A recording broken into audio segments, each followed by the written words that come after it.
I don't know, are we? Hello? Great. Give me hello. Hello, people of this floating orb. People. And welcome to the show where we watch oily men with the sweating and the grabbing.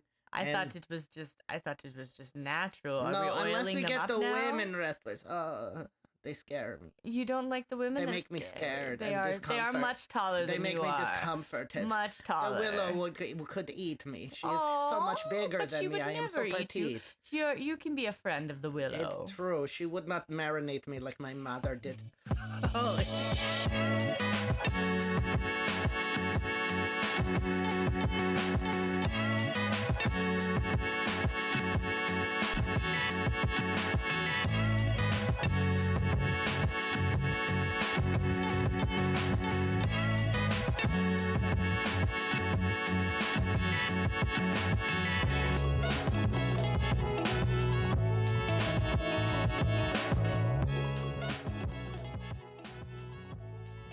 Hello, people of Earth, and welcome to WannaWatchAEW, where we ask, hey, you break that hold. 1, 2, 3. You know there's a rope break in a street fight. Where's the rope? You know there's a rope break in a street fight. Yeah. Are you putting the rope around my neck? What do you think this is, a no DQ match? Wow. Yes. As you can tell, this week's episode was, normally on, like, when a new show debuts, the pilot, because they have to work on it so hard to pitch it to the studio, the pilot will be great, and then the second episode tends to suffer. I feel like in AEW's case, it's the third episode where we finally hit some, like, massive growing pains. Yeah, I mean, I think the main event, I think we're getting ahead of ourselves here with the growing pains talk, because you know what? We're at the beginning. And it is October 16th, 2019. I'm Callie. I'm Ramen. So we are, in Philadelphia. Once again, born and raised. you haven't even been to fucking Philadelphia. I know, literally never been to that side of the world. But we're there in spirit as AEW beams into our homes. But before we get into the episode, Rom, run us through BTE. Yeah, BTE recap. This week's was a pretty funny episode. It was fairly storyline light, I would say.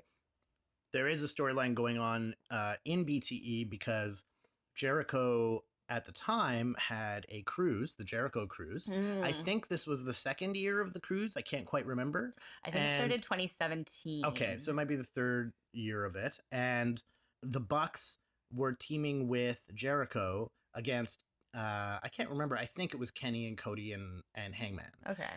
And so the episode of BTE, which is called California Love, opens with Kenny going into the Bucks locker room. The Bucks are wearing these Argyle scarves that say Bucks of Jericho on them. Oh boy. And because they're tagging with Jericho. Of course.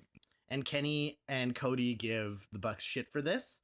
I can't, I also just, like, I can't imagine how gross that cruise must have been. Because, like, regular cruises that, like, have real money behind them are gross. Oh, I guess it would have been 2018. The Rock and Wrestling Rager at Sea. Yeah, a wrestler's cruise? How gross would that be? I'd go. No. I wouldn't pay money to go, but if someone was like, hey, you want to go with me? Fuck yeah, I would. The best opportunity to get an STI without sex. Oh, Jesus. Would be this cruise. Don't perpetuate the you can get stuff from bathroom toilets. No. That's how the women's washrooms have piss all over the seats. It's because all the women are too scared to sit on the toilet seat. You can sit on the toilet seat. It's a lot easier when you stand to aim.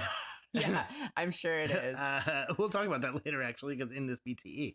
So, shit. Yeah, so the beginning of this episode is a lot about Cody and Kenny getting in the face of Bucks and Jericho about the scarves. Jericho says that you can talk shit about my dad and my blue suede shoes. I guess that's a reference to Honky Tonk Man. But you can't make fun of these scarves, which were made by a fan in Nepal with rare pashmina. Ooh. And then Kenny says, no way, they were made by an employee at the dollar store. To which Cody turns to him and goes, high fives him and goes, good one, bro. Oh, God. Yeah, they're not going to say it was slave labor, but I love it. No, they were definitely made from, like, a print shop. Like, it did not look. Yeah, it was. A lot of the rest of the episode is actually the Bucks, because a lot of BTE is skits, and then in between the skits are actual vlogging. Okay. And so they vlog. So they it's like a day in the life sort of situation. Yeah, as they move from place to place for the show. Interesting. Yeah, so this episode they show up in California in their hotel, and in the lobby is SCU. And SCU is talking about how much they love Southern California. And the Bucks are like, oh, interesting. And so we go into different skits of SCU trying to tell the Bucks how much they love SoCal in like the least appropriate ways. Sure. So Sky tries to force them to take him to Roscoe's Chicken and Waffles, which is a California chain, I guess. Yeah, I've heard of Roscoe's. They have good drag shows there. We here at I'd go for Chicken and Waffles. We here at WannaWatchAEW fully support Chicken and Waffles. Oh, fuck yeah, we do. Daniels then bugs Matt at the urinal. More evidence to support why I never use them. I thought you said standing and peeing. Makes it easier to aim. It doesn't mean that I like doing it. Oh, okay. So you'll just do it when you need to aim, but realistically, why wouldn't you just sit? And then you're talking about pee a disproportionate amount in this episode. Yes. We are 4 minutes. So Daniels bugs Matt at the urinal, espousing the joys of Universal Studios in Hollywood. Oh, okay. He then shows up in the back of their car on their drive to another place, telling them about Pantages. I don't know what that is. Okay. Scorpio Sky starts talking about how much he loves the Lakers. I know that. That's a California thing. Yes. And then we cut back to Nick and Scorpio doing pull-ups way too close to each other, like kissing distance. As Scorp talks endlessly about all of LA sports teams. Callie is disgusted with Scorp listing the Dodgers last, to which I responded, who are the Dodgers? Yeah, I think you were just joking. No, I actually did not know. You knew the Dodgers were an MLB team. No, I had no idea. All right, well, they're a solid MLB team. As someone who casually watches MLB and only cheers for the Jays, but also needs another team to cheer for on the West Coast. You got a real sweaty balls tone when you're talking. Sweaty ball. When you're talking about baseball, you're just like, oh, it's such a wonderful sport. I really enjoy watching it and being exhilarated. Oh my god! All right, I'm not talking about baseball anymore. Active activity baseball is. Sportings. Yes. Sportings. BT is too silly for me. I know. Callie, right. So Kaz interrupts. We have a wrestling show to get to. Yeah. Well, let me get to it. Cut the wild shit here. Kaz interrupts Matt's shower to inform him that Metallica, that band that popularized downloading music by being giant narcs. Oh, yeah, I've heard of them. Formed in California in 1981 and played their first show in Radio City in Anaheim. Oh. Then he says, I see you, and then runs away. Well, there's a Today I Learned. So then all this culminates back at the lobby where the Bucks tell them how impressed they are with all the facts they've learned about the Bucks' hometown of SoCal. SCU is shocked by this, despite the Bucks being announced from SoCal every week. Yeah. Then we get a reversal where SCU are at a fan signing, and Matt comes up behind them and starts just listing places in Southern California. Like Venice Beach. He just says it. Yeah, he's just running up and says, places. We get a shot of Daniels going to bed in his hotel, but then Matt turns the lights back on to tell him in a creepy tone that recreational drugs are legal in California. Ooh. If you're into that kind of Everybody thing. Everybody want to visit for the women, weed, and weather. Definitely not the baseball. The episode of BT ends on the Bucks in their locker room where they hear a clock ticking. They both look at their phones and then give each other a knowing glance, but we are not privy to what the countdown is yet. Oh. Yes. So it ends on a mysterious note. Yes. And I think this was the first or second week of the countdown. I can't remember. Okay. Well, thank you for that BTE recap, because I don't want to watch it. It seems far too silly for my taste. Too silly. Much too silly. Far too silly.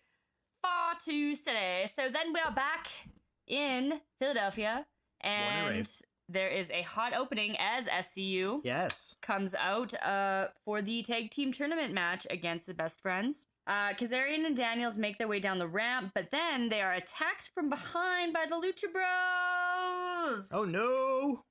They have their own tourney match later in the night. Yes, they do, but they beefed with Best Friends last week. Yes. In a promo segment. Penta hits Daniels with a blessedly very safe pile driver on the ramp. Protects the old man. Mm-hmm. Scorp then runs down to save his partners and calls for the medics. Daniels gets carried out by the medics, and my boy, Scorpio Sky, takes his place. Wow. So SCU here, very clearly the underdogs now in this tag match with the less experienced, but ever handsome Scorpio Sky. It's true. So. And I also like the kind of kayfabe of this where last week Scorp very graciously said, no, I want these two veterans to show them what we can do. And then this week, Daniels in Shoot is like, no, let's put you front and center. But in kayfabe, he's forced to step up. Yeah, and I I really love that. I think that's really nice. It is great. Yeah, it's a great sentiment for the But the match starts with Kazarian for SCU. The best friends get an early pinfall attempt on him. First rule of cool comes really early in this episode. Scorpio. We're still doing this, huh? Oh, fuck yeah, we are. Oh, boy. Come on. Do you think we're just going to not talk about the terrible reffing by calling a no DQ match? What's happening? Yeah, this isn't a Philadelphia street fight yet. Right. Just you wait. Very rule following in Philadelphia. Just you wait. Yeah. But first rule of cool, Scorpio Sky's hit with a suplex, and then Chuck Taylor bites Scorpio's foot. I did not see this. Yeah, no DQ for that. So, he literally just bit him in the foot? Well, because Scorpio Sky wasn't prepared to wrestle, right? I forgot about this. Yeah. Yeah. Scorp, they're selling how Scorp's unprepared to wrestle because he's wrestling with one street shoe. I don't know where the other shoe went. Yeah, I don't know either. And even with one shoe on, he's still nailing drop kicks perfectly. Yeah, beautiful. As I was taking notes, Kaz hits a springboard Hurricane Rana to the outside on Chuck. Outstanding. Kaz does not look like he has the shape of that type of wrestler that he actually is. Sure, yeah. Not to be outdone, though, Scorp hits a tope con hero. Ooh, and the crowd gives him a standing ovation here as he takes off his remaining shoe and throws it into the crowd. I think we thought it was in the crowd, but it was actually to the side, and I think the ref threw it back in. I don't know. I don't know who threw it back into the... But JR pops for it, too. I love that. Yeah. And the fans are starting to fall in love with Scorpio Sky. This is one hell of a performance. He got his shoe back. He got his shoe back. Hey, ref, that's Scorpio's shoe. Trent takes a two-man tornado DDT. It looked fucking cool to me. Amazing, yeah. And this crowd is as into Scorpio Sky as we both are right now. He also gets a lovely shoulder block tackle. In my notes, I wrote pretty and so agile here. Yeah, absolutely. I think you helped me with the wrestling move, though, because I was like, ooh, what was that? I know, totally. And it's funny because the simple move like that, and you're like, what do I call this? Yeah. So far, this match has been a spotlight for STU, obviously. The best friends are not really getting a lot of offense, and they're really here to take some admittedly outstanding moves from SCU. Mm-hmm. Kaz hits a springboard leg drop and a springboard Hurricane Rana, followed by Scorpio's tope, and then they do some tandem moves. Yeah, and the springboard ones look so cool to me. Agreed. And though I do find it interesting that, I guess Daniels took the brunt of the opening beatdown, but sure. Kaz isn't all that injured from this either, so it's just funny that, it didn't really help the best friends. The beatdown did not do much for the best friends. Well, I mean, the Lucha Bros were just like, we're here to do this. Sure. That said, Kaz is still selling the beatdown while Scorp seems fresh. Kaz gets caught by a soul food half and half combo by the best friends. Mm-hmm. A really cool. Best friends have some amazing tandem moves, I will say. Yeah, they are really cool for a tag team. The best friends go for their signature hug, but Scorp interferes. Yeah, he ain't having these hugs. Fuck these hugs. Yeah. Because Kaz can't recover, Scorp gets double teamed with a sexy Chucky knee, to which Shivani says, "Yikes!" to the name of it. I don't know, but it was great time. Shivani's a Christian man. He didn't say sexy Chucky. Yikes! It's yikes! Oh my god. Kaz gets hit with a doomsday knee off the top, but kicks out at 2.9. JR and I were both convinced that was it. It was really close. Yeah. Sky saves Kaz again from taking a pile driver on the apron. This lets Kaz drop Trent right onto the apron. Always seems like it hurts. Yeah, it looked like it did, for sure. Unfortunately, the finish of this match is kind of ugly, and this is where I'm getting into, there are some growing pains here. Yeah. SCU hit Trent with an attempted powerbomb dropkick combo, but unfortunately, neither of them are Adam Cole or Seth Rollins. So Scorp's dropkick just looked like it was a mistimed pump kick. By the time he went to jump for the dropkick, his head was already on the ground. Yeah, it was a little late. Yeah. Either way, SCU gets the well-deserved victory, and JR says of Scorpio Sky, "Did we just see a starboard tonight here in Philly? No, but we should have." I mean, I think we did. I think it was a pretty good match. It did showcase Scorpio a little bit. SCU milked their exit. I think commentary vamped to make up for the little time before the commercial obligation. Yeah, it was a short match. I don't think it really spotlighted the best friends so much. They've been getting a lot of TV time, but they haven't been getting a lot of great output from that, I feel like. Yeah.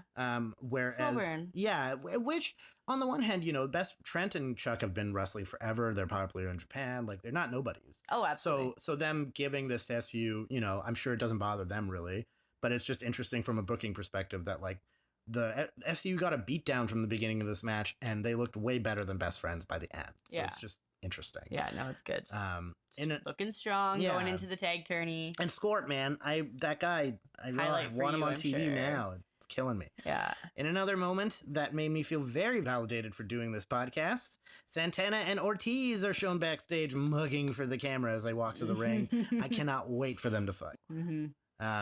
Match number 2.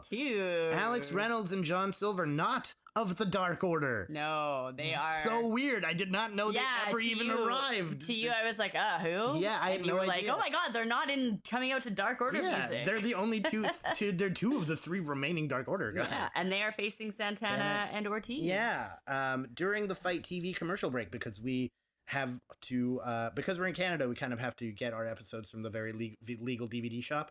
So we get access to some of the Fight TV commercial programming. So during the Fight TV break, Silver and Reynolds come out to their entrance, not to Dark Order music. They came out to Dynamite commercial interstitial music. They didn't even have their own music. Yeah, they just kind of came out like very unceremoniously.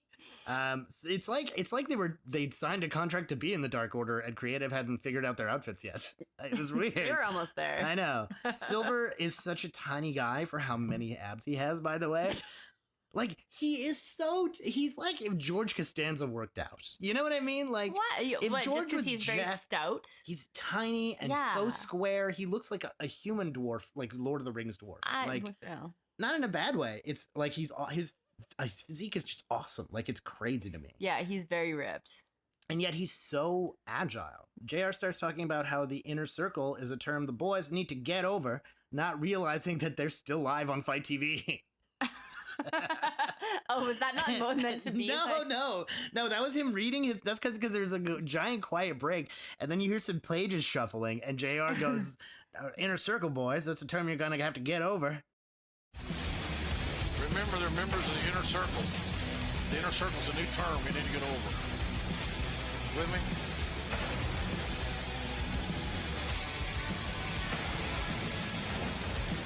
Yeah, we can all tell all that shit you want. I promise you. Okay. Sorry, everybody out there in the world. Well, thank you for joining us on Fight TV. Yeah, absolutely. And then I think Shivani said something, but it's really funny because there's a very classic JR promo from interviewing Psycho Sid. And Sid forgets his line and thinks he's doing a promo, and he's like, hold on, I'll start again. And JR just looks at him and goes, "We're live, pal." Yeah, there's no starting over. I mean, you can do that now, but like, we're not. In my brain, I was just like, "We're live, pal." JR quoting JR.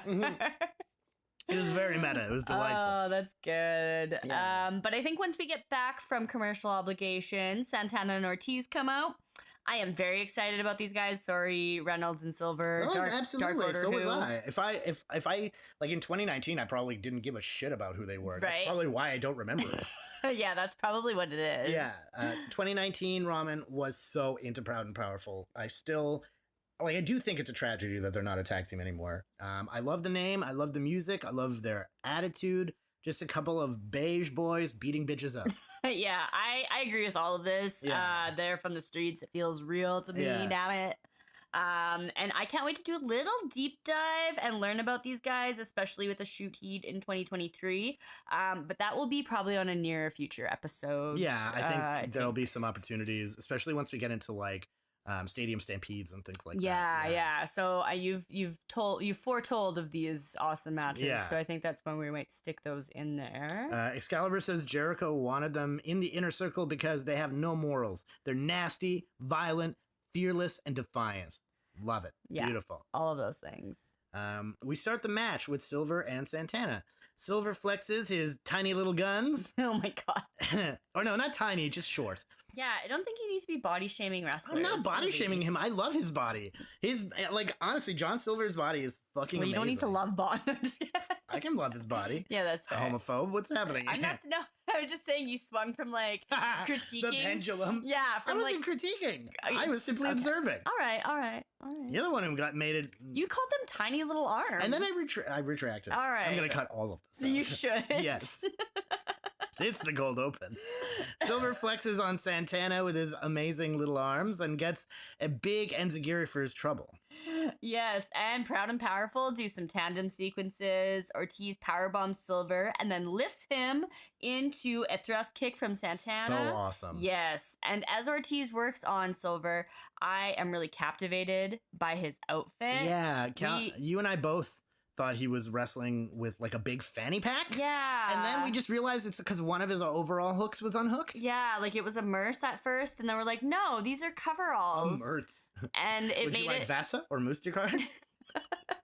Fuck off. But it made it much more interesting to me because I thought it was like, it had a little too like drug dealer. Yeah, it did look like it's like, listen, bro, after I beat your ass, I can give you some perks. As we analyze his outfit, Ortiz does some devastating back rakes before Proud and Powerful hit a street sweeper, which is a powerbomb blockbuster combo. Looked fucking awesome. Yeah, this was a really quick match to feature Proud and Powerful. I don't think Reynolds was even on camera. Yeah, I think he took a knock and then just went. Yeah, he just rolled off. Yeah. Santana and Ortiz are looking strong as fuck here. I also took this opportunity to listen to the original theme song that's playing, and what we're hearing in 2019 is not their current AEW theme song. So the song that they're using in 2019 is called Proud and Powerful by Bodega Bams, who is a Puerto Rican rapper based out of New York City. I love that you're doing this. Yeah, do this for more of them. I do, well, because I liked this song so much. Mm-hmm. I thought it was a fucking banger. I like this song better than music is such a part of wrestling. Yeah, I like this song better than the theme song they used before they broke up. Shout out to Mikey Ruckus, of course, who I presume wrote their current theme song. He's the head music producer at AEW. But it sounds like what happened here is why they had switched from their original theme song that they have in 2019 to a Mikey Ruckus original in 2021 is because Bodega Bams had posted their entrance music on his Spotify or social media platforms, which fair enough, because I think it's a fucking badass song. But that meant that any AEW content on YouTube, like the dark shows that featured the song, would get flagged and taken down. So I thought that was kind of interesting. Maybe AEW found it less expensive to use their in-house music team to then pay out Bodega Bams for his song. But either way, the 2019 entrance music is far superior to me. And now you know the rest of the story.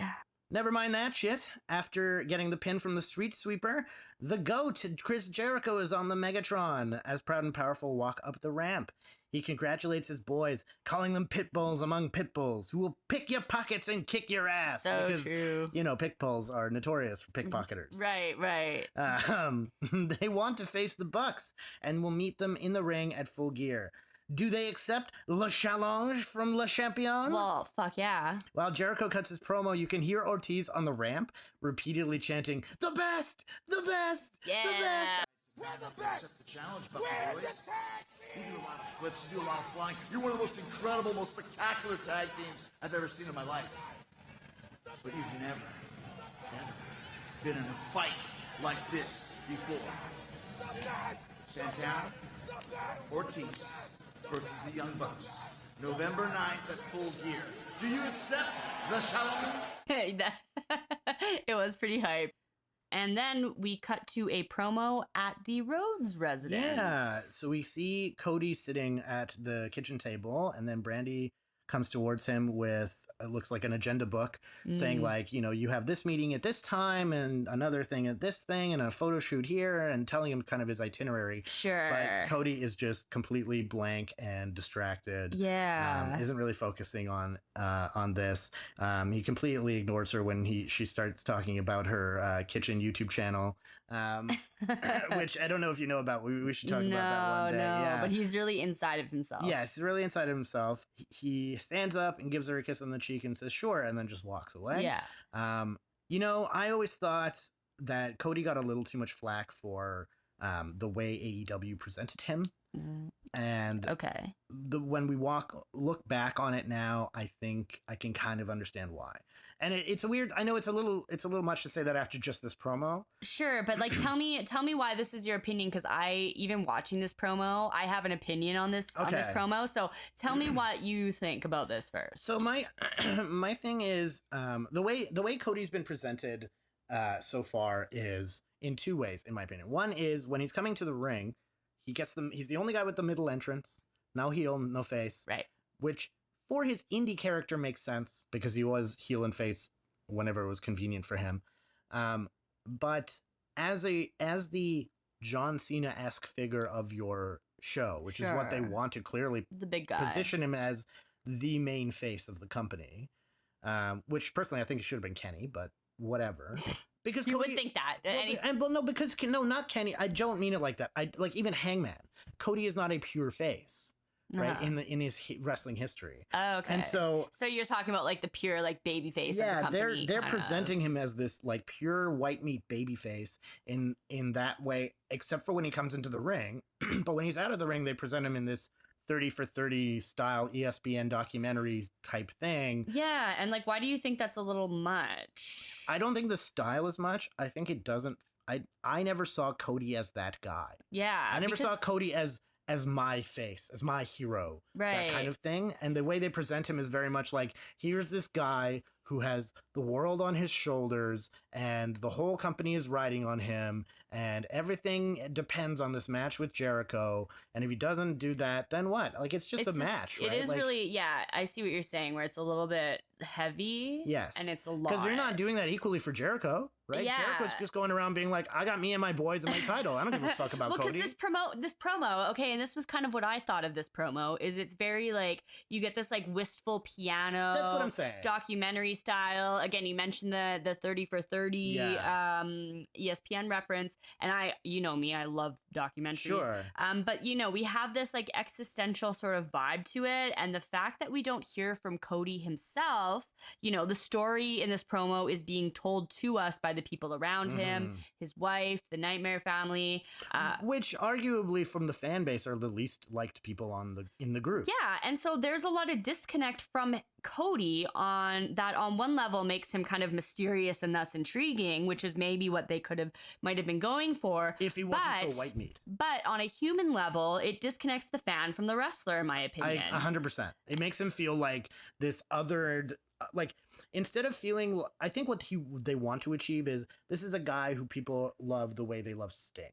Yeah. But what they're achieving is here's a guy who is so above everyone else without having actually achieved anything. Yeah, and so he's achieved stuff. But sure. Sorry, I don't mean it like that. But yeah, I mean in this. I guess from 2023 perspective, it's like they're presenting him like he's already become the Roman Reigns that we have now. Oh, I see what you're saying. You know what I'm saying? Yeah, they are showing that Cody has many identities. He's the EVP of the company. He's a wrestler, a husband, a son. So there's a level of relatability there. But without hearing from the man himself, I think it misses the mark. It puts Cody on a pedestal. You had noted That's exactly right. The audience kind of doesn't love him as much as time goes on. Yeah. I think you noted it kind of chipped away at the love and understanding of the character. And I think this is kind of the starting point from it, because I don't feel connected to Cody at all. And I don't think it ever really gets better. Yeah. Except for his feud with MJF. I remember Cody being like so over when this aired. Yeah. Though, right? Like that's the thing about it is this is also retrospect, because as we say this, when Cody is being presented as we're watching it, he's very over. Sure. And we knew the Nightmare family, like fans knew the Nightmare family. Mm-hmm. We believed in Cody. It's not that I don't think they should show him preparing for a title match or even put him in this position. I think they should have. But the direction of it feels like they want it to be more than what it is. Yeah. Than more than just a title match. Yeah, and it's not really and that. Or if it is, I don't believe it. Because it's not for Jericho. Yeah. And there's no storyline reason for it to be for Jericho. Yeah. So anyways, both of us love to critically analyze film and media, but there's a wrestling show happening here. Which is film media. So on to the next match. Sure, yes. Yeah, as we analyze media. We do love to do the thing this podcast is. Yes. Well, that's why we do the thing that the podcast is. Right. Match 3. Britt Baker and Riho, the champion. Britt comes out first and just walks straight down the ramp before she figured out how awesome her intro sequence could become. because there's like no pyro, no any. Yeah, it might have been a commercial obligation too with. Sure, but now like Britt would never do that now. Sure. Well, she's Rio comes out. Yes. Callie dances. My champion, looking good. She did look really good. She looked so happy. Shivani with another great line here. I love Tony. She has a broad smile and a great personality, but when that bell rings, she has become a sensation because of her heart, her determination, and what she does in the ring. Excellent, I believe it. Love I fucking you. believe it. And like, mea culpa, I was saying this 2 weeks ago that like I didn't really see the crowd getting into her. They love her. She's over. She's way more over than I thought she was in 2019. Yeah, Rio is over. So the crowd loves her. Yeah. The commentary also mentions that Britt has a shiner on her. She's got a big black eye, which she clearly didn't tell her makeup artist to hide. Which you know what, as much as like I will critique Britt's like sloppiness from time to time, sure, I have so much respect for Britt's willingness to just lean into her badass side, lean into the physicality of wrestling and not be afraid of it. And not be scared of it, like just because that. But also, I will note, unrelated to her badass side of things, or maybe semi-related, her makeup looks great here. I love her eyeshadow. And I would like to clarify that I'm not saying that because she's a woman, because The Miz sure as fuck would not take a punch in the face. Okay. Right? Like, I'm not saying it. Yeah, sure. But I mean, it's like one of those things that, like, if you happen to get punched in the face and get a black eye, like, lean into it instead of hiding it. Yeah, absolutely. Yeah, I like that too. As the fans chant Rio, she does a little hop step. And it was adorable to see how happy it makes her to hear her name chanted. Yes. It's adorable. And also seeing them both in the ring at the same time. We're getting a very pink story here with their gear. Britt has a pink and black eye. But very vibrant, almost magenta gear going on. And then Rio has her classic like light pink and white. So it's almost like Britt got the memo. And I love this coordination amongst competitors. Yeah, very good. Very good. Commentary brings up that they have never actually faced off against each other, but they have tagged together twice so far. So Britt has awareness of what Rio can accomplish, and she knows that she has a bigger challenge ahead of her than you'd expect.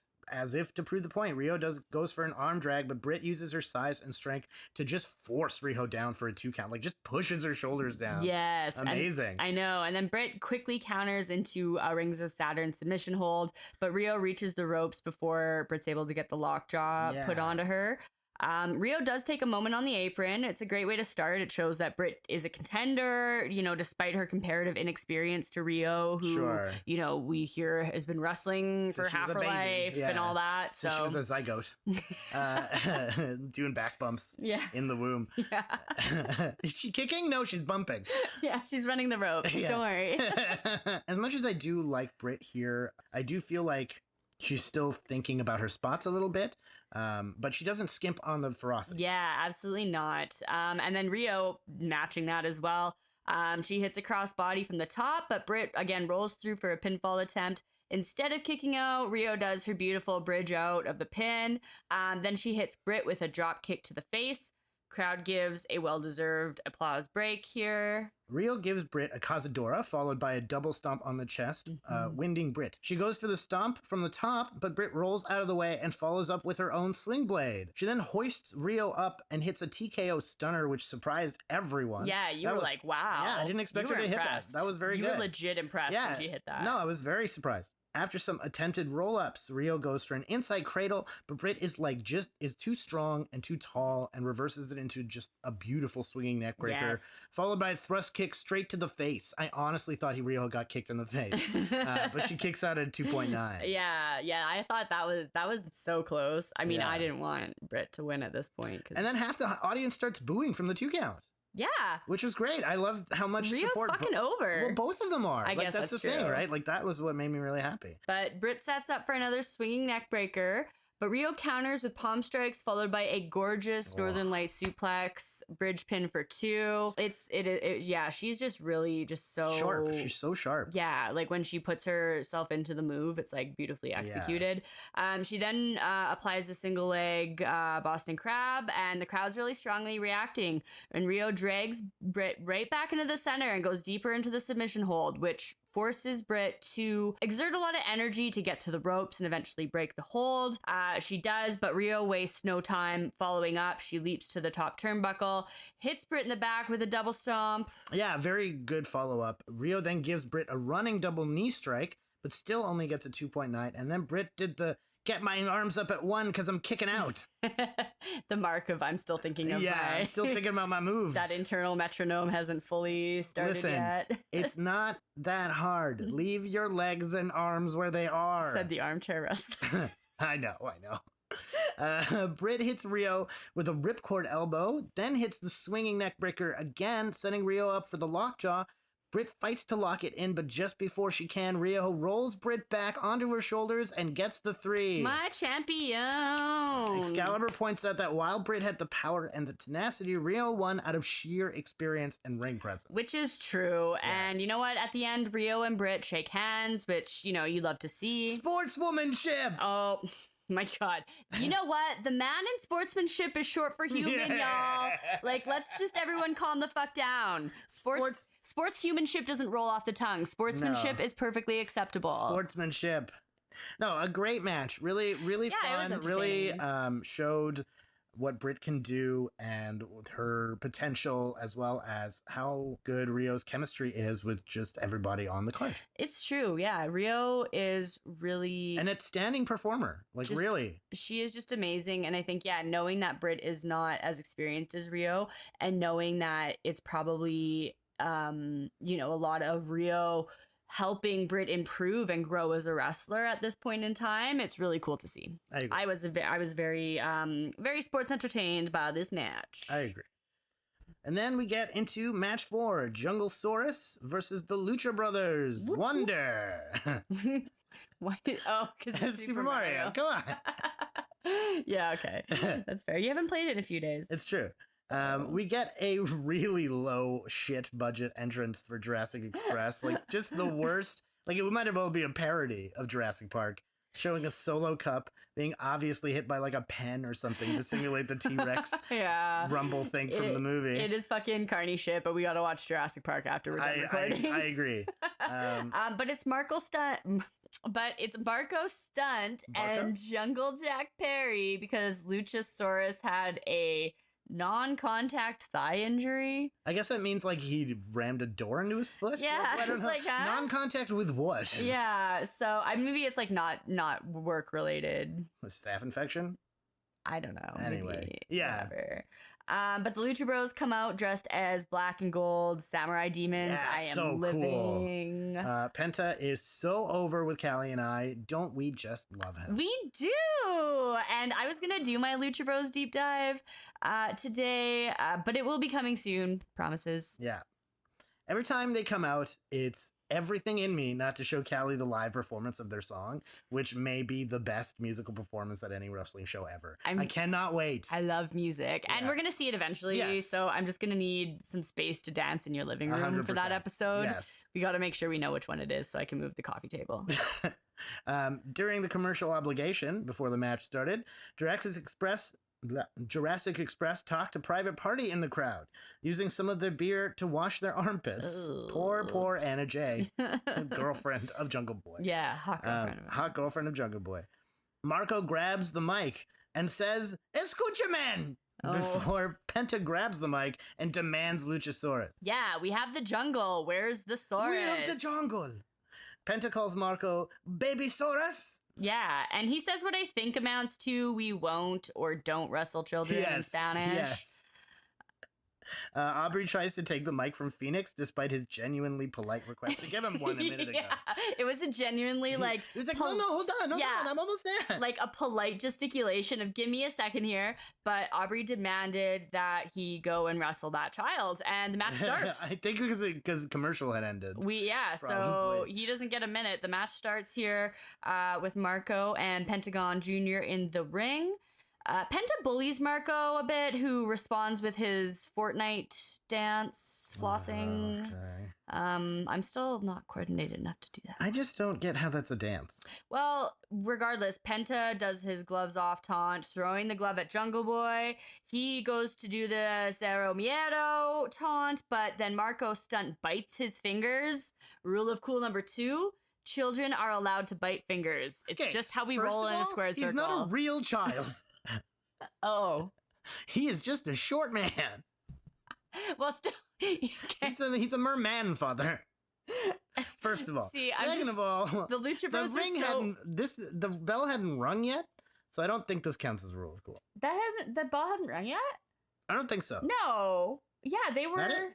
No, I'm pretty sure the bell had rung. Okay. Marco, I thought we started with Marco. Well, first of all, that is not a real child. Marco gets a tilt-a-whirl by Penta, who then throws him to Phoenix. But Marco counters Phoenix into a DDT. Yeah. Then Jungle Boy rolls in and hits the same on Penta. Jungle Boy then uses his legs to hold the middle rope open for Marco, who does a tope on Phoenix, which Jungle Boy follows up with an Asai moonsault on Penta. Really nice. Good coordination by both these guys. I like that they're giving Marco a little bit of offense. He's just like a tiny little bullet you can throw at dude. Yeah. Jungle Boy rolls up Penta, who instead of kicking out, just pulls Jungle Boy off him by the hair. Jungle Boy then flips Marco from a package driver position into a shooting star onto Penta. That was so cool. Yeah. It was really, really fucking cool. Flippy shit. Penta then pops Jungle Boy into a bandera and then rocks him with a super cake right in the face, and that kills all their momentum. Yes, and then we see Phoenix tag in. He sets Marco up on the top turnbuckle, and then Jungle Boy gets a pump kick on Phoenix, but Phoenix gets wrist control over Jungle Boy and then uses Jungle Boy to hit Marco with an enziguri, an arm drag on Jungle Boy. Yeah, there's a double takedown maneuver. It was really cool, and the crowd applauds his balance, his strength, his accuracy. I think he got a standing ovation. I'm pretty sure, yeah. I wrote down that he got a standing ovation. So it must be true. Lawyers never lie. Marco tries to avoid Penta, but gets caught with a huge pump handle driver. Looked fucking sick. He kicks at it too, and both Penta and the commentary are shocked he kicked out. Right? Honestly, he fucking devastated him with that move. It's true. On the outside, Phoenix 10 takes out Jungle Boy, rocking him against the ring steps. During the Fight TV break, from our perfectly legal copy, Marco gets gorilla pressed by Penta, throwing him into a waiting Phoenix, who kicks Marco in the face upon his descent. Holy shit, I would not take that move. It was a lot, and I think this is the spot where I noted that Penta's like yelling at the ref, like while beating on Marco, like, look at what you made me do to this poor little man. Like, he's like yelling. I thought it was really comical. Yeah. The crowd's kind of into it too, because they're chanting one more time. So Penta just keeps beating on Marco's stunt. Like, bloodthirsty Philly. Yeah, it's true. They were like ready for it. It was like ECW chants happening. It's as we come back from commercial, Marco finally gets a chance to make a hot tag, which I liken to someone on Hot Ones being shocked by the final sauce. Spicy. Yes. I think there were 2 hot tags made here, as Phoenix is back in the ring as well. I think you're right, yes. And then Jungle Boy hits a standing double knees on Phoenix, setting him up to take Marco's flippy shit, which, Rom, you told me was a 450 splash. Yes. And then a standing shooting star. But all that still gets a 2 count near fall. Which I like in kayfabe is because he's so tiny. He just doesn't do enough impact. It's true. Yeah. Penta hits a destroyer on Jungle Boy for a receipt. Then he swings Marco around the ring by his hair, Cesaro style. Yeah. Like, not just a throw. He fucking swings them. It was a swing. You can count them.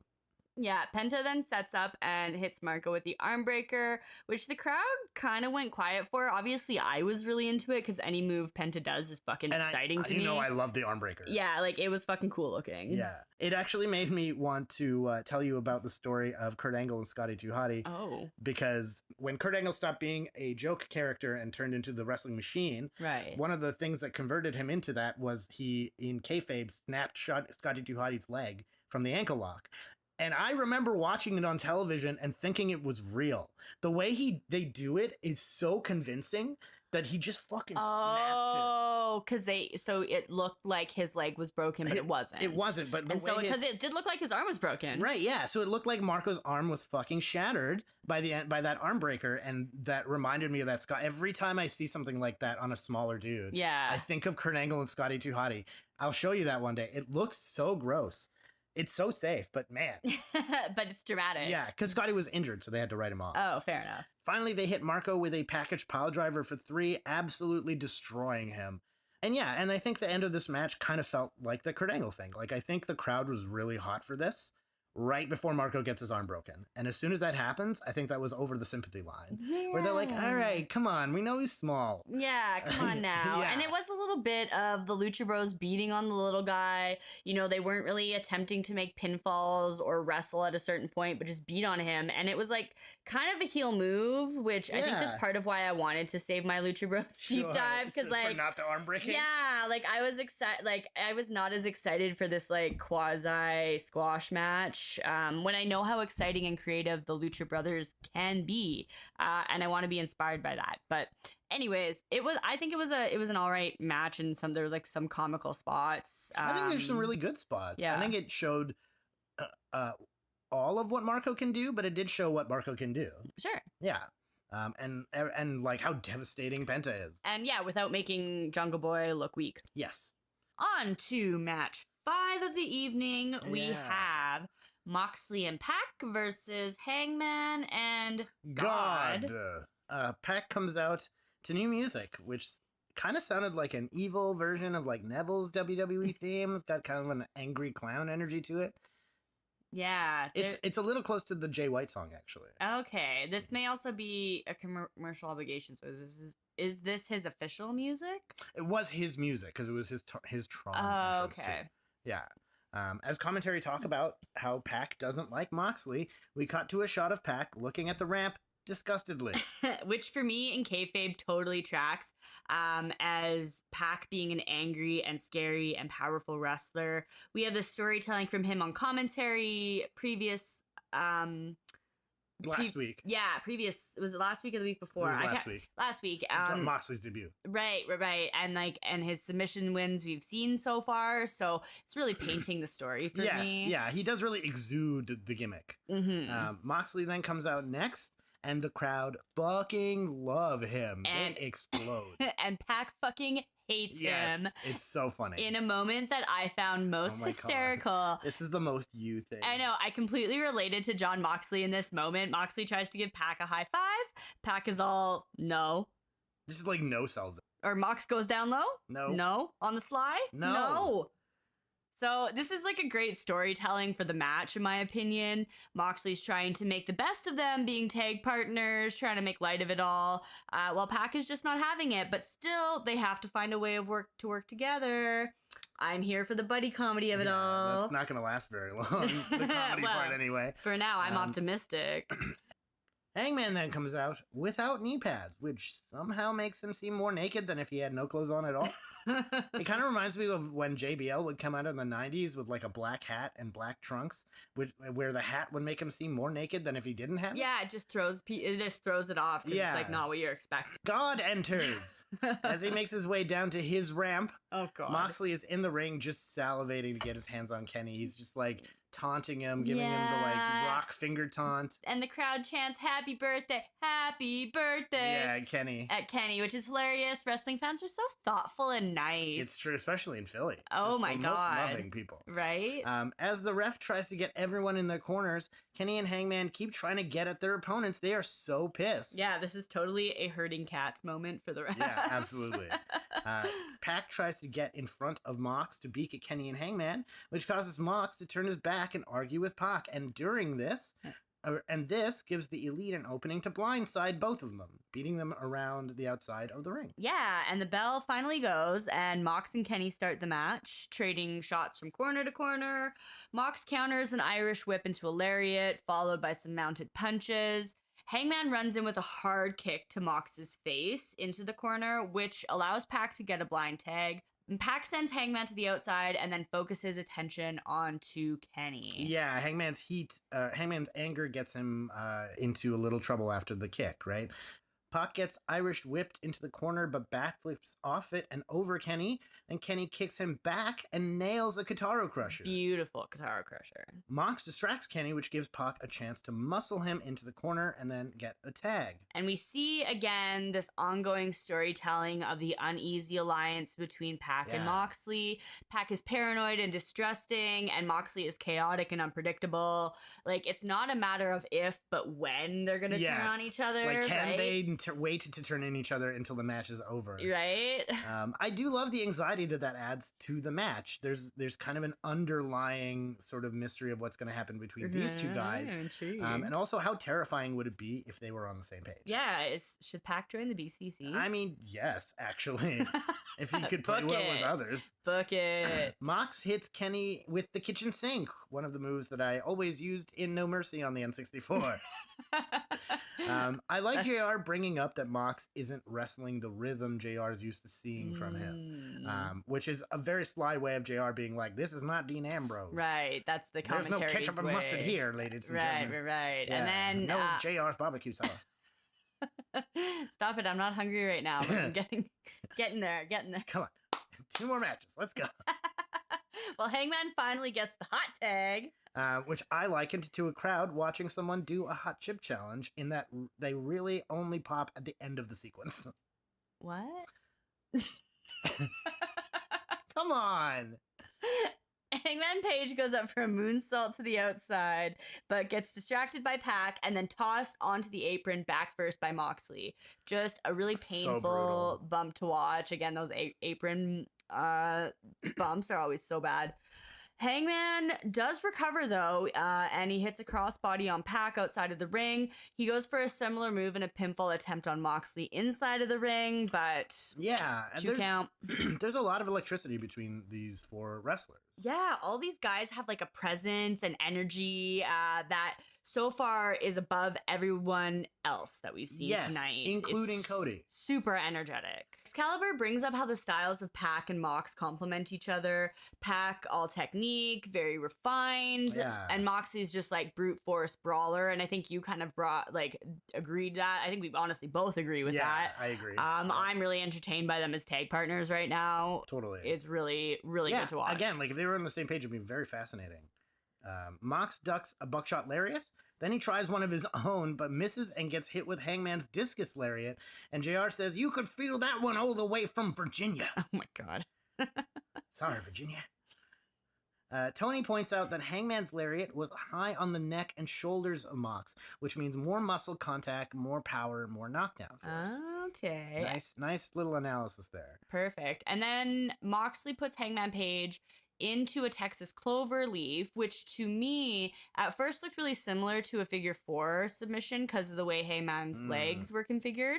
But once you pointed out that Moxley had his arm instead of his leg between Hangman's legs, I noticed the differences between the 2 submission holds. So admittedly, I didn't know that before. I felt like I learned something about submission holds today. Totally. Pac and Kenny then individually get their tags, trading strikes at each other and kicks before Omega hits the "you cannot escape" for an exciting 2 count. Kenny calls for the one-wing angel, but then Mox runs in, which Kenny ducks, hitting a Snapdragon suplex on him, then one on Pac, then Mox again, then Pac again. Just a series of beautiful suplexes. Yeah. Pac rolls out of the ring on the last one, and then Kenny sets up for the rise of the Terminator, nailing Pac with a top rope con hilo. Nailing Pac with a tope con hilo. Yeah, and the crowd chants for Kenny as Mox hits a tope of his own. He hits Kenny and Pac onto the ramp. Interesting little touch there. Yes, but not to be outdone, Hangman hits his top rope outside a side moonsault, which the specifics of the moonsault I learned from you, into the 3 of them, and the crowd starts to chant AEW, rightfully so. Absolutely. Kenny and Hangers then hit an amazing sequence of offense together. There's a buckle bomb, an elbow strike, a power bomb, and then Hangman finishes with a standing shooting star, but Moxley breaks up the pin before they can get the 3. Hangman then hits a massive sidewalk slam on Mox, who then gets dropped by Kenny's V-trigger right in the chin, but then Kenny gets downed by Pac's springboard cutter. This match is getting heated, and the crowd is chanting AEW ceaselessly. Yes, and at this point I wrote, holy fuck, this is chaotic in my notes. Absolutely. As the smoke clears, we get Mox and Kenny in the ring, and the booyah strikes begin. Hockey fight, chop, eye poke by Mox, knee lift, then V-trigger by Kenny, but then he gets turned inside out by a Moxley lariat. And at that point, I remembered what Tony said about the high angle, full contact lariat. Very interesting. I didn't realize there was a technique to that other than just hit him really hard. Right. Both men roll to opposite ends of the ring and pull out their weapons from under the apron.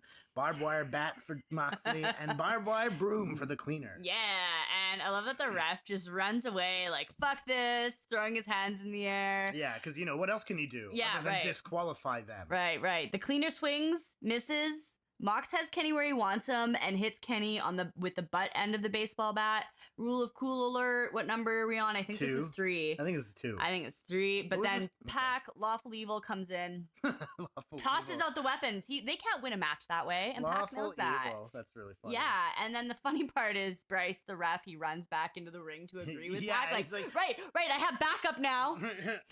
Yeah, Pac, disqualify him, man. I can't do that. Yeah, I can't do that. Yeah, Pac can do this that. This isn't a street fight. I can't disqualify him. Oh my god.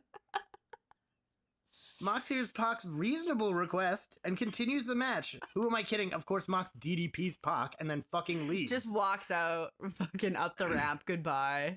Pac gets hit with a V-trigger, the Deadeye, and then takes the loss. His first loss. As Hangman and Kenny pick up their first wins as a tag team. It's a tag loss. But it's still, he got pinned. He did get pinned. It's his first pin. He did get pinned. I like that throughout the match, the commentary point out how Kenny and Hangers are the least likely duo from the Elite to be a tag team. Because in the Elite, like, they're the guys who have the least in common. Yeah, and so, like, the unlikely duo of the Elite gets a win over, like, the duo that we all knew was doomed to fail. It was, like, an not if, but when situation between Pac and Moxley. So, and then, Mox is chaotic evil. That was really, chaotic evil versus lawful. Evil. Lawful neutral. No, he's evil. I guess so, yeah. Pac is evil. What do you mean? He's a heel through and through. It's also here that I realized I think Pac had his eardrum burst because there's blood on his ear. Really? Oh, no, you pointed it. No, I remember you pointed out. It was the bar. When he threw the barbed wire bat away, he cut his hand. Yeah, he cut his hand on the barbed wire, and then he, like, because he pulled away from his ear. He was, like, wiping the sweat away, and then there was, like, blood on his hand. But the blood on his hand, you can see before the match ends after he grabs the barbed wire weapons. It was either the bat or the broom. Choose your weapon. What would you pick? A bat or a broom? Honestly, I feel like the broom would do more barbed wire damage, but the bat would just hurt like a motherfucker. Like, a bat seems like it doesn't need the barbed wire. I feel like if you hit somebody in the face with like a metal bat, I don't think the barbed wire is gonna fucking. It was probably a wooden bat. I'm just saying. I would totally pick that. I mean, it depends. Is the bat gimmicked? That's the... Yeah, is it corked? Yeah.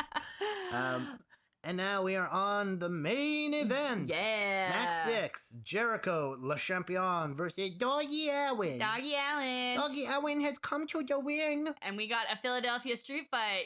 ECW, ECW, ECW, ECW. Rules. So many rules. What, to the street fight? Yes, apparently. I didn't know Philadelphia had updated their ECW rules. Well, I know. For those who haven't seen this, you think that Philly was in on this street fight? Philly was not in on this street fight. No, they were not in. You do not hate on the people of the city of brotherly love. We'll get to it. The city of brotherly love did not deserve that street fight. No, and they definitely by the end of this match let them know. This, I will say, as we get into it, this is the first real problematic thing from AEW so far in terms of their booking. In our opinion. I mean, the crowd's opinion. Well, I think we kind of get into it. The crowd is very patient. Until they're not. It's a Philly street fight between Darby Allin and Chris Jericho, the champion. Darby comes out in a skateboard that says "New Champ" on it. Very nice.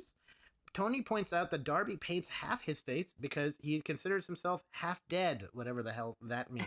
I think it actually is a reference to a car accident that Darby was in where his uncle was driving intoxicated and Darby almost died. Yeah, I did confirm online that it is indeed a reference to that car crash he was in where his uncle who was driving died and 5-year-old Darby Allan lived. So pretty fucking dark. And as Jericho comes out as the Painmaker, we go into our newest segment, Callie Mercury Presents. The Many Faces of the GOAT Chris Jericho. Part 1, baby, the Painmaker. Baby! Baby! I'm not a baby. We'll workshop it. Oh, I think it's great. But, you know, Chris Jericho is, of course, a master of reinvention. He gives me heavy theater kid energy during his many moments of his wrestling career thus far. So Jericho's Painmaker gimmick was actually his most recent pre-AEW gimmick. He debuted as the Painmaker in New Japan while he was feuding with the Rainmaker. Kazuchika Okada. Yes, exactly. You say it much better than I do. Thank you. So Jericho is quoted as saying that the Painmaker is a conception of what a serial killer would look like if he were also a professional wrestler. This is certainly meant to be, I believe, one of Jericho's sort of darker characters or gimmicks, and it's appropriate that he would debut this dark serial killer character in Japan, where he's known as being a vicious heel. And it plays off better as a gaijin in Japan, yeah. Exactly. And Jericho's profile on the New Japan website shows a photo of him with his Painmaker makeup That's and gimmick. awesome. Yeah. In 2023, the Painmaker has made appearances in the comic book medium. Really? Yes. I found an article online describing Jericho and the developer's goal to, quote, reimagine the graphic novel as an interactive world and story that extends into the cryptoverse. Oh, good. Owners of the comic will also have I just access saw the word NFT in here. to the online blockchain-based version where they can gain access to games, animations, and community. For those who like the collectability of NFTs, Did you take this straight the from a fucking Painmaker press graphic release? novel. Did you actually take this from a press release?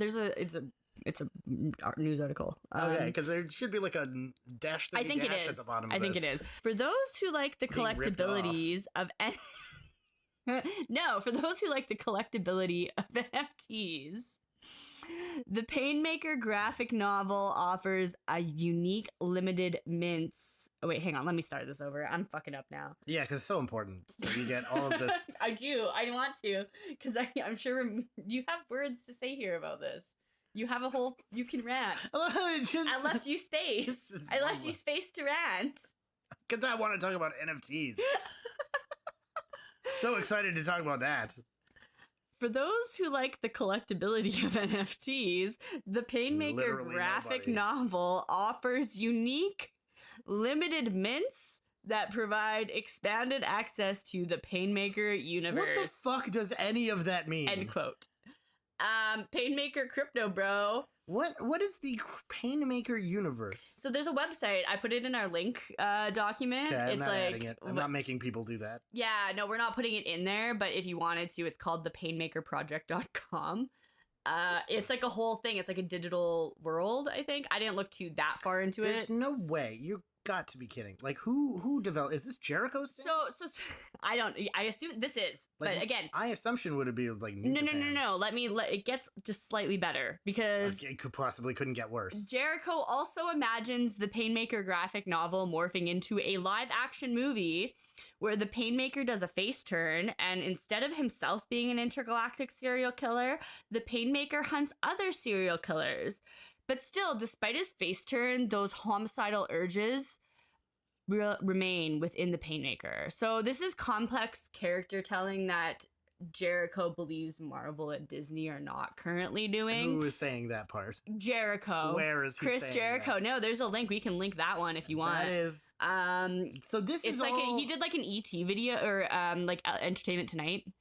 ET. He did an interview with that, and that's where he was talking about it. So that's where I found How that did from. I not know that? Yeah, he's like, do we need another Spider-Man? Like, he is on his own dick about the Painmaker live action movie. movie. 2023? Yes, Jericho, man. I know. So, Like, did you not see how bad The Rock did at this? You know what? It's his baby. Let him. It's a little bit outlandish. It's definitely carny as fuck. I think you should leave it at the sea with his fucking. But this is the Painmaker. This is one of Jericho's many faces. Well, you know what? That did make me feel a lot of pain hearing about that. Well, I will say Jericho's AEW Painmaker comes complete with some very questionable face paint. At least in 2019, yeah. Yeah, in 2019, it was not a steady hand tonight. Whoever did his face paint, I'm sorry, no hate. It's just not very good today. Yeah, I really needed to let Dustin Rhodes do some touch-up or something. Legit, yes. Callie calls this the Battle of the Makeup. Oh, I did call it that, didn't I? Yes. JR promotes Jericho's shirt, which makes Excalibur chuckle, and promote Hot Topic, which is heavily on brand for the makeup on the ring right now. Oh my god, it's so true. Okay, aside, the shirt's fucking badass, but the hot... The Hot Topic makeup thing, man. Between him and Darby, there's a fucking Sephora going on in that match. But actually, I think Aubrey's makeup is far and away the best makeup going on right now. Sure. Darby's is a very far second place. Oh, right. I forgot I called this the Sephora street fight. Terrible. I was not supposed to laugh at that, but I'm giggling at it now. But before we start, I do want to give a shout out to Philly for what we think is the first audience to start singing along to Judas when Jericho comes out. And Philly would get that honor, and we love to see it. Yeah. Well, the match just started now. Shout out to Philly. Thanks. Brotherly love. Darby shows some quickness at the beginning of this match. He jumps on the apron to avoid a hit by Jericho. Then buckshots over the top rope, avoiding him again before turning right back around and hitting Jericho with a tope of his own. Jericho tried to regain control with a lariat to the back of Darby's head, but Darby counters using some amazing athletics to avoid Jericho's attack and hitting a Yoshitonic bomb for a 2. And at this point, commentary tells us that Darby only has 4 years of wrestling experience. Wow. And that Jericho has been wrestling for 27 years, which is 5 years longer than Darby has been alive. That is, wow. Yeah, you can do the math on that. And of course, He's a little baby, that Darby Allan. Yes, doing a little coffin drop. Get a little coffin drop. But of course, Do you Jericho, have a little coffin drop I could have? Papa Jericho gets control by forcing Darby into the ring post and out of the ring for the commercial obligation. Then Jericho chokes him by monkey flipping his throat onto the barricade, and it looked brutal. Yeah, and Darby is really selling the agony of it all.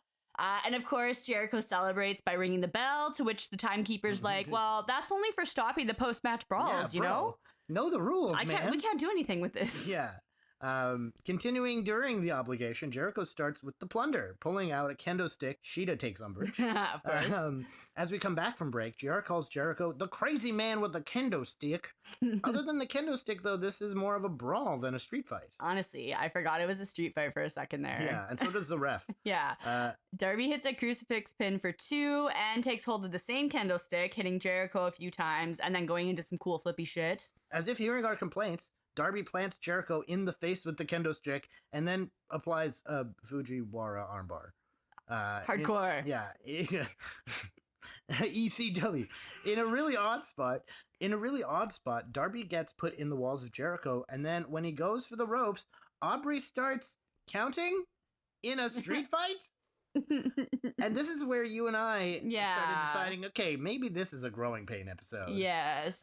Because not only does that happen, JR then fucking excuses it as if not remembering what kind of match it is. Going, well, it's complicated because in a street fight, you have to adhere to the safety of the ropes. Yeah, and for a second... The fuck you do? Yeah, and for a second, I was like, oh yeah, that's right, the ropes. And but as we talked about it, the consequence of not breaking the hold past the 5 count once the opponent gets to the ropes is that the wrestler be disqualified. So there's really no other consequence that would make sense here. Again, AEW's reffing is so confused here, often to the point where it changes the match rules mid-match like they're Hulk Hogan. That's exactly right, brother. And what I believe would make more sense from a storytelling perspective, perhaps, is that the AEW reffing is par for the course, as we're used to.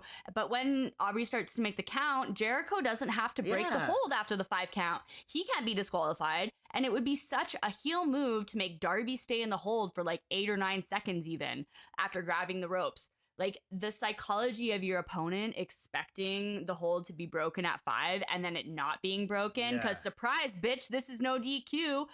It just really would have sold the Philly street fight for me. Yeah, and like as you and I are trying to figure out what's happening here, Jericho gets a code breaker and a pinfall where Darby grabs the ropes to break the pin. What the fuck? Excalibur stumbles on explaining this, since again, street fight, and JR says, well, that's how you take advantage of the rules. The structure of the rules has to be the same for both men. Okay, so then is this not a DQ? So what you're saying is, well, the ref fucked it up once, so she's got to fuck it up twice. Yeah, it's so weird. Okay, JR, that's nice, but what are the rules exactly? Jericho starts wailing on Darby with a chair. Well, no DQ. And I'm wondering why he doesn't just grab the ropes for safety.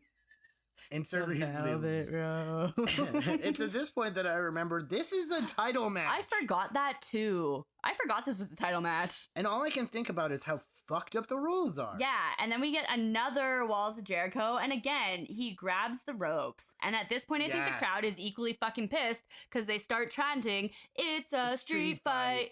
And Jericho is like, oh, right, a street fight. I got this. Yeah. And then he ties Darby's hands behind his back. Try reaching for the ropes now, bitch. Yeah, now the ref can't help.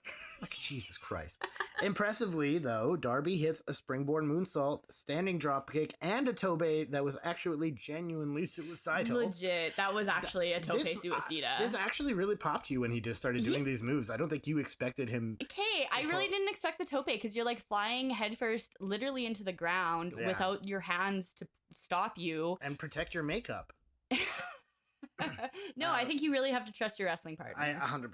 To be honest, they're so lucky Philly is willing to give them the benefit of the doubt, because this crowd can and has historically been fucking vicious, and the fact that all they got was is the street fight chant is like so kind. Yes, that's true. Jericho pulls out Darby's skateboard, and Callie says something incredibly Canadian, that he should truck fuck that skid. I did say that, man. Hey, I'm please give me the scientific definition of the truck fuck. Former skid kid here for the record. I don't condone truck fucking the skids, but a truck is part of a skateboard, right? It's what holds the wheels on. And you shove it right up their ass. Yeah. Well, I mean, it's more of a just beat them with the hard part of the skate, because that's the metal part of a skateboard, right? It's gonna hurt the most. Sure, I suppose. So truck fuck that skid, bitch. But I don't condone. Actually, I do. It's a fucking wrestling match. That skiddy.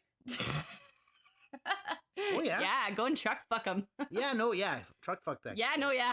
Yeah, no, yeah. Truck fuck that skid. Yeah. No, yeah, no. How you doing now? Darby manages to get Jericho down, setting up for the coffin drop. The coffin drop. But out of nowhere, Hager fucking punches Darby's dick still, giving Jericho the chance to lock the walls, and the ref has to call it off as Darby can't tap. The inner circle comes down to give Jericho a bubbly bath as JR wishes us a good evening. Yeah, like I've never been to Philly, but if there's someone who has been or is from Philly listening, confirm this shit for me. Like, this is not a fucking street fight. I wanted more brutality for a no DQ match, which doesn't necessarily mean like blood or blading or anything, but like maybe more creative use of weapons. Though of all the matches to have bleeding in this. Yeah, like there was none of that, and that's not necessarily what I expect. You know me, I don't like the Crimson Mask shit, but I like, creative use of weapons, improvised attacks. Like, what are we doing here, people? This was fucking Sesame Street Fight. I agree. I completely agree. I do think it showed off Darby, but it didn't feel like a title match. It felt like an exhibition match with some weapons in it. It felt like, yeah, I don't know. And like, it wasn't enough, but it also, what it had was so like, a honestly, stick of all weapons for like, the fucking 14A program, like even WWE relies on the kendo stick. Yeah, like Pac and Moxley versus versus Kenny and Hangman should have been the main event. Yeah, absolutely. Well, no, I don't know. No, I don't agree with that. The title should always be the main event, in my opinion. Okay, like well then it should have been a Philadelphia street fight. I agree. It should have been. I don't know. It should have been something. I agree. It could have been more brutal. And honestly, especially what we know Darby for now, like it seems so tame. Everything about this match was a miss. But even in the triple threat match that we saw Darby in on one of the early pay-per-views, that was fucking hardcore, man. I agree. Darby was the I didn't even like that match, but yeah, that was Jimmy Havoc and Joey Janela, and Darby Allan was the standout, and that was a fucking hardcore match. This is peanuts. I agree, 100%. So I'm sorry, Philly, that you had to deal with that. You guys were very patient, and I honestly, think you guys were a great crowd. They were so kind. That one chant, I was so shocked. Yeah. Because, like, to me, the reffing is, like, forget the limpness of this match. I agree with that. But, like, the reffing is my problem. That completely took me out of the match. The moment he grabbed for those ropes and she forced him to break it, I was out of the match. But she didn't have, that's the thing, is, like, I think it would have been much more compelling and much more heelish, epically heelish, for him to not break it, because he doesn't have to, because it's a no DQ. That's where I'm wondering where the miscommunication was. Yeah. Did they book it to be, did they book that as part of the match going in and forget? Or was that something that the ref just did on instinct? Like, it was did confusing. Jericho do it on instinct? Yeah, I don't know.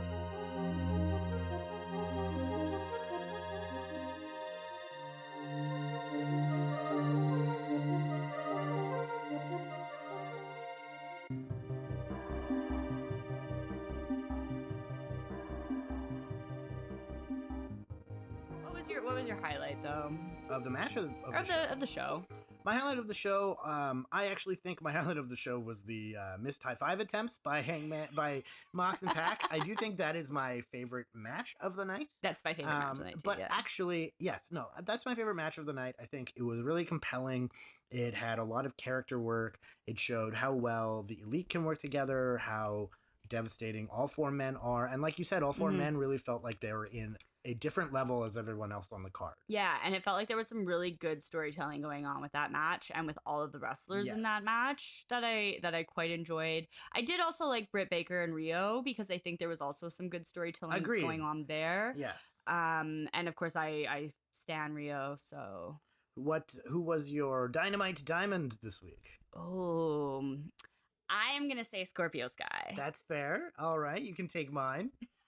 We can agree. It's true. We can share the diamond. Yes. No, I think of the best thing that they did this week was to show off Scorp. Yeah. I think strong start and like poor finish to this show. 100%. Yes, I agree, and I think that of everyone we've seen here this week, I think Scorp was the only guy. It was the first time we've seen him wrestle, right? No, we saw him in the tag match. Yeah. But still, it really highlighted him. I agree with you. I think if I'm to give an honorable mention, it would be Britt. Yeah, I think Britt did a great job. I mean, you were impressed by that stunner that she did. Yeah, so. TKO stunner's not an easy move to make look good. Fucking Sable couldn't do it. That's fair. I don't think I have an honorable mention. That's okay. So we are going into Dynamite number 4 next week. I think we're only a few weeks from Full Gear at this point. So yeah, maybe about a month from Full Gear, I think. Yeah, so we still got a lot of television to go. A bit of growing pains, but overall still a really entertaining show. And we will be back next week. Of course, we are doing this on a bi-weekly basis. We are still committed to trying to hit that timeline, despite last week's. We do our best. We do our best. There's only 2 of us here. It's true. So if you can, 2-person operation. Yeah, if you can like and subscribe, give us a good review wherever you get your podcasts. That's really awesome. Come say hi to us on Twitter, on Reddit. We are on some Discord servers. What is our Twitter handle? WannaWatchAEW. And you can email us at WannaWatchAEW@gmail.com if you want to send us some critiques or opinions or factoids that Callie might find interesting to insert into her deep dives. Yeah, give me matches things that you think she should watch. Give me things to look into and just waste an cool afternoon. Lucha Underground matches that Penta was in. Fuck yeah. Fuck yeah. Email us at WannaWatchAEW@gmail.com. And if you want to throw us a $1 or $5, you can find toonie or 2A. Toonie or 2A. If you want to truck fog our skids, then you can find our Patreon. WannaWatchAEW on there, but otherwise your listenership is all that we want from you. It is the best thing to know that we are actually getting heard by people and who actually like us. So thank you so much, and we will see you guys next week.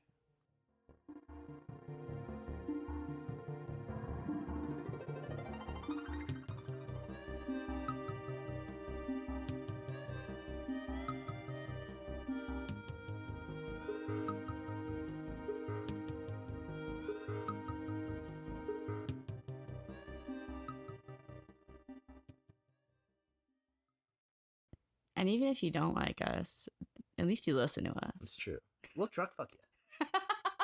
No, we won't. That's not a threat. Just a joke, bro. Just a joke, bro. All right.